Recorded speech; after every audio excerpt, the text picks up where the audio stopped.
Hello बच्चों, कैसे हो आप सभी? आई होप सब बहुत अच्छे होगे, बहुत अच्छे होगे और बहुत अच्छे होगे। ठीक है। तो यार देखो, आज ना हम प्लान करने वाले हैं कि यार एग्जाम में कैसे गेन करें 95+% जैसा कि आप लिखा भी देख रहे हो।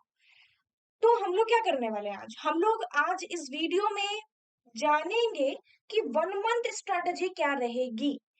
कुछ बच्चों के दिमाग में ये भी आ रहा होगा कि सम स्टूडेंट्स आर थिंकिंग कि लाइक मैंने तो इतना पढ़ा नहीं है, मुझसे तो अचीव होगा नहीं।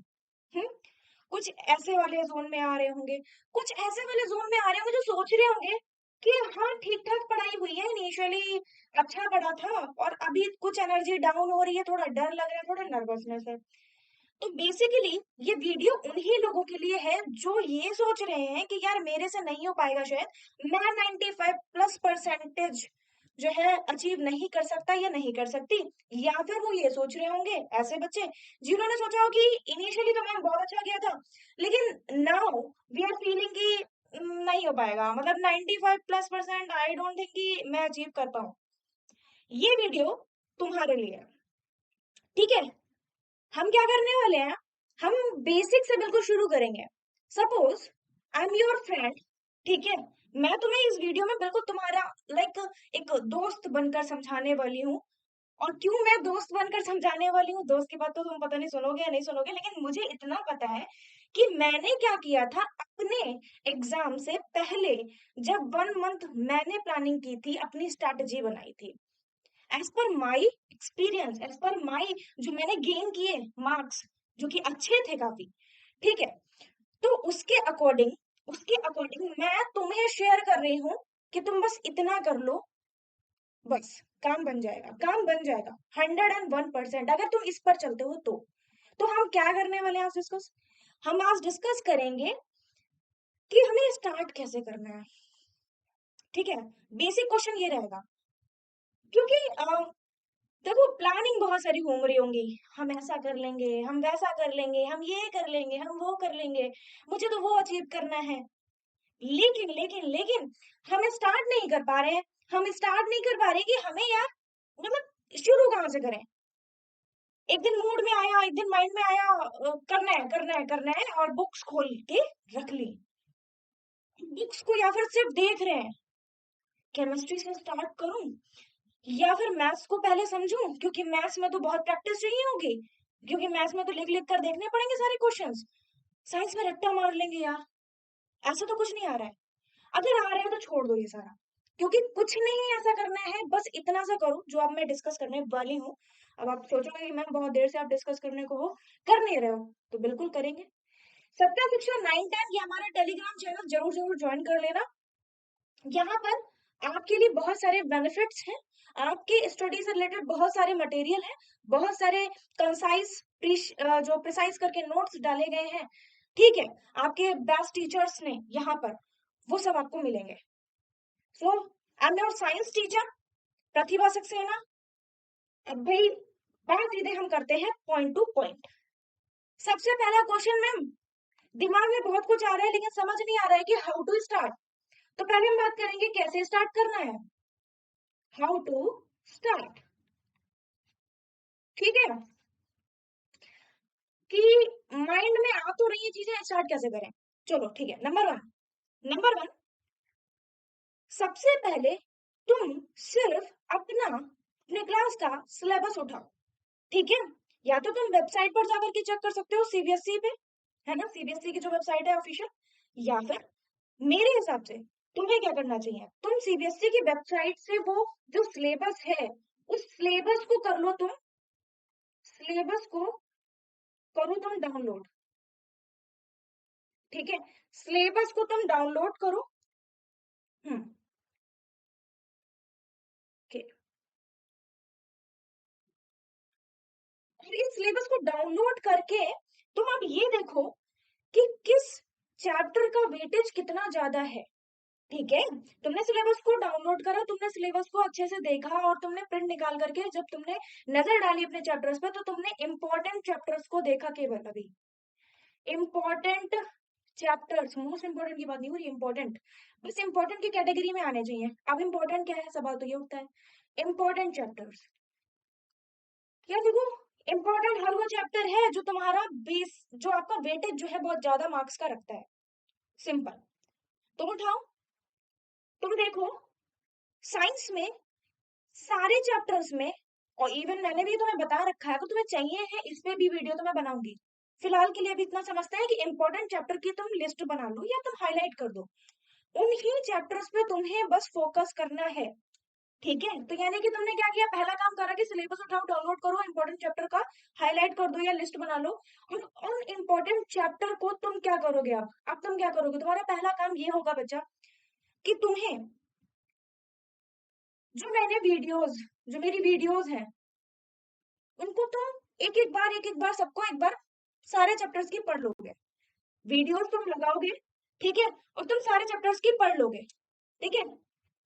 और उस इन वीडियोस के बाद में, वीडियोस को पढ़ लेने के बाद में, ड्यूरेशन की बात करें तो इन वीडियोस को पढ़ते टाइम तुम्हें बनाने हैं नोट्स, ठीक है। अभी नोट्स कैसे होंगे, बात की बात बाद में करेंगे, पहले नोट्स तुम्हें बनाने हैं। वो नोट्स कैसे होंगे, शॉर्ट नोट्स होंगे। शॉर्ट नोट्स कैसे होते हैं, शॉर्ट नोट्स, जैसे कि अगर तुम्हारा 50 पेजेस का जो एक चैप्टर जो 50 पेजेस में आता है, उनको तुम्हें सिर्फ और सिर्फ 3 पेजेस में निपटा देना है। उन 3 पेजेस में बस वही टॉपिक लिखने हैं जो तुमने देखा कि मैम ने बताया कि ये बहुत बहुत इंपॉर्टेंट है for your exam point of view. तुमने शॉर्ट नोट्स बना लिए, तुम्हारे पास शॉर्ट नोट्स तैयार हो गए, ठीक है, तुम्हारे पास शॉर्ट नोट्स तैयार हो गए। अब तुमने क्या किया, तुमने जस्ट उनका रिवीजन करना चालू किया, रिवीजन। तुम्हें ये, और इस वीडियोस में तुम्हारे न्यूमेरिकल्स भी होंगे, तुम्हारे थ्योरी पार्ट भी होगा, ये सारा ही होगा। तुमने नोट्स तैयार कर लिया, नोट्स का तुम रिवीजन करोगे। अब रिवीजन करने के बाद में मैम क्या करें, तो क्या करो वो मैं बताती हूँ। बहुत सारे ऐसे प्रीवियस क्वेश्चन पेपर की सैंपल्स होते हैं, ठीक है, तुम्हारे क्लास के, उन तुम सैंपल पेपर्स को अब सॉल्व करोगे आफ्टर दी रिवीजन, ठीक है, ठीक है। और तो मैं भी करवाने वाली हूँ, ठीक है, तो पीवाईक्यू मैं भी करवाने वाली हूँ, लेकिन तुम सैंपल पेपर्स को क्या अपने आप से लगाओगे, ठीक है, अपने आप से लगाओगे, by self, by your self. और तुम ये सैंपल पेपर लगाने के बाद में खुद को दोगे रिमार्क, रिमार्क कि क्या तुम अपने एग्जाम की डिमांड को पूरा कर पा रहे हो, क्या तुम्हारा एग्जाम जो तुमसे डिमांड कर रहा है क्या तुम उसको वो दे पा रहे हो, ठीक है। तो तुम अपने एग्जाम के हिसाब से देखो, क्या तुम उतना अच्छा लिख पा रहे हो, क्या तुम उतना अच्छा कर पा रहे हो। तुमने ये सैंपल पेपर्स लगाए, तुम्हें ये कितना टाइम तक करना है, तुम्हें ये टिल 25, ठीक है, तुम्हें ये 14 फेब से 14 फेब तक करना है, ठीक है। 14 फेब का मतलब है कि अगर तुम 1 फेब से, मान लो 1 फेब से 14 फेब तक तुम्हें सिर्फ सैंपल पेपर लगा करके रिमार्क करना है। उससे पहले तुम क्या कर चुके होगे, 1 फरवरी से पहले बच्चा तुमने नोट्स बना लिए होंगे, तुमने सारी वीडियोस देख ली होंगी, इतना कर लेना पहला काम, ठीक है। बहुत टफ नहीं है, आई नो कि बहुत टफ नहीं है, तुम्हारे लिए अगर टफ है उसका भी अभी सोल्यूशन आने वाला है। फिर क्या करना है, 1 फरवरी से 14 फरवरी तक तुमने क्या किया, तुमने रिमार्क दिया खुद को, भैया मेरे ऐसे ऐसा यहाँ यहाँ तक का लेवल है, मुझे कितना अचीव करना है ये तुम देखोगे, ठीक है। तुम 15 फरवरी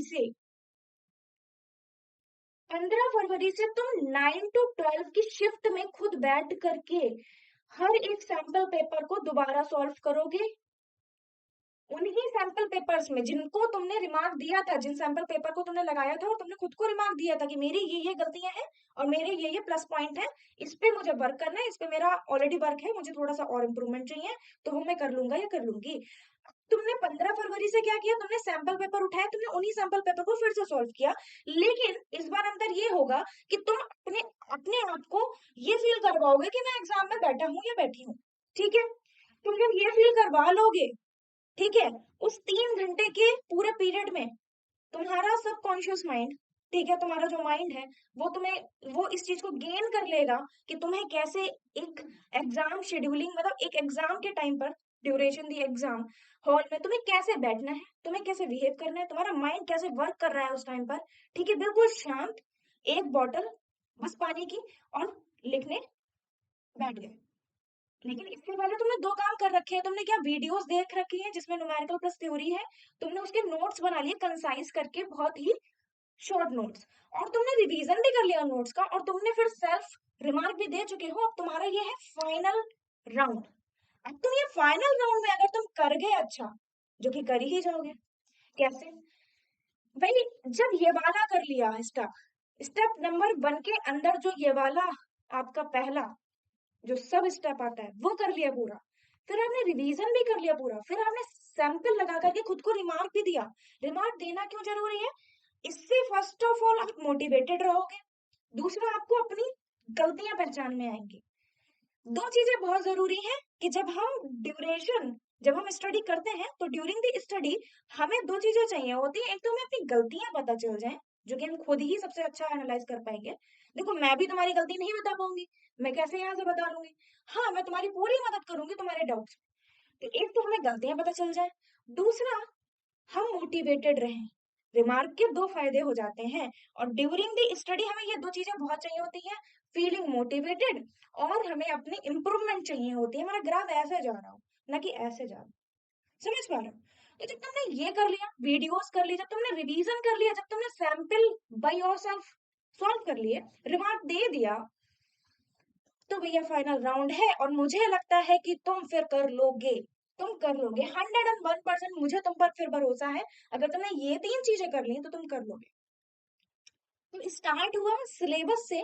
तुमने सिलेबस की वेटेज देखी भैया, क्या क्या जरूरी है। तो इस टाइम पर 1 मंथ में सिर्फ रिलेवेंट पढ़ना है, कुछ भी इधर उधर का नहीं पढ़ना है, ठीक है?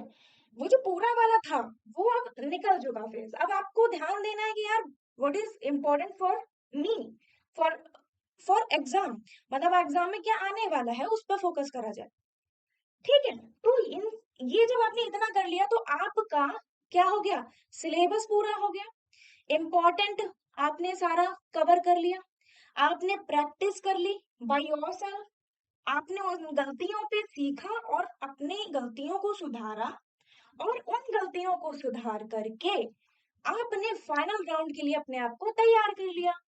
अब जब आपने फाइनल राउंड के लिए अपने आप को तैयार कर लिया, यानी कि जो 15 फरवरी से आप 25 फरवरी तक, ये कब तक चलेगा? 25 फरवरी तक आपने बस इतना टाइम खुद को दे दिया, तो बस को कोई रोक नहीं सकता वो नंबर अचीव करने में, जो आपके माइंड में आता है कि यार इतना आ जाए तो बस, या मेरे आ भी पाएंगे या नहीं। ये क्वेश्चन पहले हटा दो, ये क्वेश्चन हटा दो। Just feel your target, just feel your dream. आप क्या चाहते हो इस साल में अपने आप से, ठीक है? तो क्या करना है? आपकी जो स्टडी टेबल है या जहां पर भी आपको जो भी पढ़ाई का प्लेस है, पहले तो वो शांत होना चाहिए, इतनी सी रिक्वायरमेंट है। प्लस आप चेयर और टेबल प्रेफर करेंगे। चेयर और टेबल जो है आपका, क्या करते हैं, आपको कंसिस्टेंट बनाए रखता है, आपको थोड़ा आलस से बचाता है, ठीक है? मैं भी यही करती थी, और मैं भी अभी भी यही करती हूँ, ठीक है? मेरा पढ़ना शौक है। तो बस क्या करना है, तो आपकी टेबल, आपकी चेयर और वॉल पर आपका क्या, आपका सिर्फ और सिर्फ एक गोल, कि मुझे अपने एग्जाम में 95 प्लस परसेंटेज क्या करनी है, गेन करनी है। बस उसी पे ही माइंड रहे। ब- बात ये आती है, इतना कर लेंगे भाई, इजी है यार। दो चीजें आती हैं, कुछ बच्चों के दिमाग में आ रहा होगा मैम मोटिवेशन नहीं आएगा इस टाइम पर, स्टार्ट तो कर देंगे, फिर बाद में लगेगा कि यार अब रहने देते हैं, या आलस खाता है। कुछ बच्चे होंगे वो कहेंगे मैम मन नहीं है, इतना करने का मन ही नहीं है, इतना शायद हो ना पाए, हार मान लेंगे। हार, इसका सिर्फ और सिर्फ एक इलाज है कि यार अगर तुम्हें अपना वाय पता है कि तुम क्यों करने जा रहे हो अचीव, तो बस तुम कर लोगे। वाय का मतलब है तुम्हें पता होना चाहिए ना कि तुम्हें 95 प्लस परसेंटेज अचीव क्यों करनी है। अगर तुम्हें नहीं पता है तो मैं तुम्हारा वाय तो क्लियर करवा सकती हूँ यहाँ पर, बट मैं तुम्हारे वाय का सीधा सीधा आंसर नहीं दे सकती। क्लियर करवा दूंगी कैसे? वो ऐसे कि तुम्हारा जो एग्जाम है वो तुम्हारा फ्यूचर डिसाइड कर रहा है। फर्स्ट ऑफ ऑल तुम्हारा फ्यूचर डिसाइड कर रहा है, देख लो, तुम ही देख लो, फ्यूचर डिसाइड कर रहा है। कोई वेब सीरीज, कोई नेटफ्लिक्स, कोई फेसबुक, कोई इंस्टाग्राम, ये सारी चीजें चलती रहेंगी लॉन्ग टाइम तक, लाइफ टाइम तक। लेकिन ये जो एग्जाम आने वाला है, ये तुम्हारा दोबारा नहीं आएगा, ये तुम्हारा अभी आएगा, फिर आकर तुम सिर्फ इसके बारे में सोचोगे कि मैंने कैसा परफॉर्म करा था। क्यों ना हम इस वाई को क्लियर कर लें। आज अपना वाई लिखना यहाँ पर कमेंट में, मैं देखती हूँ कितने बच्चे को क्लियर है अपना वाई कि मुझे अचीव क्यों करना है। तो यार देखो, ये तो तुम्हारा फ्यूचर बनाएगा, ये तुम्हारा एक कहते नहीं है कि तुम्हारी खुद की भी तो एक आइडेंटिटी होनी चाहिए, व्हाट यू आर, तो तुम्हारी आइडेंटिटी बनाएगा। जस्ट शुरू करो। पूरी ड्यूरिंग द प्रोसेस तुम्हें कहीं पर भी अगर डिमोटिवेटेड फील हो, तो तुम बस ये सोचो कि मैं क्यों कर रहा हूँ। पहले तो क्यों कर रहा हूँ ये पहले चिपका दो वॉल पे। जब जब डिमोटिवेटेड फील हो, बस देखा, नहीं मुझे और कुछ नहीं करना है, इस 1 महीने में मैं अपना सब कुछ सारा टाइम सब कुछ लगाने को तैयार हूँ, क्योंकि इस 1 महीने के बाद में मेरी लाइफ चेंज हो जाएगी अगर मैंने ये अचीव कर लिया। ठीक है, तो आपका ये वाई कहीं ना कहीं अब शायद क्लियर हो रहा हो, या हो सकता है कभी कभी हम सोच नहीं पाते हैं, अब आप शायद पॉइंट पे आ गए। ठीक है, तो मोटिवेशन आता रहेगा, रिमार्क दोगे ना खुद को, रिमार्क दोगे या तो खुद को दो, या आपका कोई सीनियर है या मुझे सेंड करो। ठीक है, मुझे सेंड करो और फिर मैं देखती हूँ, आपको रिमार्क देने की कोशिश करूंगी। Although it is sometimes not possible कि मतलब हर एक बच्चे का जा करके देखना, तो इसीलिए मैंने बोला खुद से दो अगर पॉसिबल हो। बट फिर भी अगर कहीं पे प्रॉब्लम आती है, just share with me. Okay, तो हार तो माननी नहीं है फिर। जब मोटिवेशन हाई लेवल पर होगा, तो हार तो माननी नहीं है, जीत तो पक्की है फिर, है ना। तो बस क्या करना है, सिलेबस उठाओ, वेटेज देखो, वीडियोस सारी एक एक बार सारी पढ़ डालो, क्योंकि अब तक मैं ये मानती हूँ कि तुमने पढ़ रखा है, कुछ ना कुछ तो पढ़ ही रखा होगा, ऐसा तो है नहीं कुछ ना पढ़ा। तो वीडियोस देख डालो, सारी प्लेलिस्ट बनी हुई है, पूरी प्लेलिस्ट को एक एक बार पूरा खत्म कर दो। ठीक है, विद न्यूमेरिकल्स। और रिवीजन करो जो तुमने नोट्स बनाए उन वीडियो से, जो कैसे नोट्स हैं, शॉर्ट नोट्स है, इसमें आलस मत करना, शॉर्ट नोट्स तुम्हारे बहुत काम आएंगे। यार देखो, तुम्हारा अभी कल एग्जाम है सुबह में, तुम्हें आज पढ़ना है, क्या तुम एनसीईआरटी बुक्स उठाओगे? नहीं ना। अच्छा, एनसीईआरटी बुक से ये याद आया कि एनसीईआरटी क्यों मैंने यहाँ पे मेंशन नहीं की, क्योंकि वीडियोस पूरी पूरी एनसीईआरटी बेस्ड ही है। ठीक है, ओके, तो तुम्हें क्या करना है, बस फिर कहाँ पे थे, रिवीजन किया एंड देन सैंपल लगाए खुद से, वही सैंपल पे अपनी गलतियों को नोट करा। ये कुछ आपने 1 फरवरी से 14 फरवरी तक किया, डिमोटेड डिमोटेड डिमोटिवेट फील नहीं करना है। जैसे ही आपको लगे कि यार मेरे मार्क्स तो कम आ रहे हैं, जस्ट सी योर गोल, आप पहुंच जाओगे। बस आप ऐसा ठान लो कि कर लूंगा, कर लूंगा, कर लूंगी, कर लूंगी। ठीक है, फिर आपने 15 फरवरी से क्या करना है, बिल्कुल एग्जाम मोड में देख अपने सैंपल जो है लगाने हैं, और इस तरीके से आप 101%, मैम ये कह रही है कि आप कर लोगे अचीव। पर इस ड्यूरिंग द प्रोसेस आप अकेले नहीं हो, आपकी फैमिली आपके साथ है, मैं आपके साथ हूँ। कोई भी प्रॉब्लम होती है स्टडी रिलेटेड, मैं हूँ। ठीक है, फिर आपकी फैमिली तो है। ओके, तो इतना काम करो। ये जो आज हमारा जो 1 मंथ स्ट्रेटेजी थी, ये 1 मंथ स्ट्रेटेजी कुछ ऐसी है कि आपको इस 1 मंथ के हिसाब से खुद को कर लेना है, शेड्यूलिंग कर लेनी है। हाँ, अगर कहीं पे प्रॉब्लम आ रही है इस पूरी जो मैंने प्रोसेस बताई उसकी 1 मंथ की शेड्यूलिंग में, तो वो मुझे बताओ, मैं इस पे वीडियो बनाऊंगी। ठीक है, तो ये हाउ टू स्टार्ट वाला जो बहुत जरूरी था आज, क्योंकि स्टार्ट करना ही सबसे ज्यादा मुश्किल है, प्लानिंग तो चलती रहती है। ठीक है, तो बस ऐसी एक्सपेक्टेशन मेरी आपके साथ में है कि आप अच्छा कर रहे होगे और आप अच्छा करोगे। ठीक है, तो इस वीडियो को हम लोग यहीं पर ही अभी तो रोकते हैं, लेकिन नेक्स्ट वीडियो में ये डिसाइड करेंगे, ये प्लान करेंगे, तुम लोगों के मैसेज तो आएंगे ही, आई होप तुम बताओगे मुझे तुम्हें कितना समझ आया, तुम्हारा कुछ डाउट तो नहीं है इस वीडियो से, क्या तुम प्लान कर पा रहे हो। तो अगली स्ट्रेटेजी हमारी ये रहेगी कि प्लान कैसे करें फिर, मतलब plan in the sense like planning तो ये मैंने तुम्हें बता ही दी, अब इसको डेज में भी डिवाइड अगर करवाना है, आप नहीं कर पा रहे हो, दैट्स ओके, इट्स ओके, मैं करूंगी। ठीक है, बट आप एक बार जाओ, ठीक है, टेक अ डीप ब्रेथ, कर लोगे, इतना कर लिया, मोर देन सफिशिएंट है। हाँ, एक चीज है, अगर आपको पहली बात तो मैंने बोला ही कि ये जो वीडियोस है पूरी एनसीईआरटी बेस्ड है, अगर आपको कहीं पर ऐसा लगता है क्या अगर आपको ऐसा लगता है कि देखो यार ये वीडियोज़ से पढ़ना थोड़ा मुश्किल हो जाएगा, तो आप एनसीईआरटी प्रेफ़र कर सकते हो, लेकिन बच्चा वो बहुत ज़्यादा लेंथी हो जाएगा। ये अब 1 मंथ के हिसाब से ही मेरे ख़्याल से ये ज़्यादा आपके लिए रिलेवेंट रहेगा, ठीक है? तो ऐसा कर सकते हैं हम, ओके? तो ठीक है फिर अभी वीडियो को हम क्या करते हैं, रोकते हैं, चलते हैं अभी, मैं चलती हूँ। तुम बताना कमेंट में कि तुम्हें कैसी लगी ये वीडियो, ठीक है? क्या तुम अब थोड़े क्लियर हो पाए हो? क्या तुम आप बिल्कुल क्लियर हो या थोड़े क्लियर हो? ठीक है? मुझे बताना। तो अभी चलते हैं, आई होप आप अपना बेस्ट दोगे, आप बहुत अच्छे से स्टार्ट करोगे, ठीक है? अभी चलती हूँ। Thank you so much and bye bye. See you in the next video. Bye बच्चों।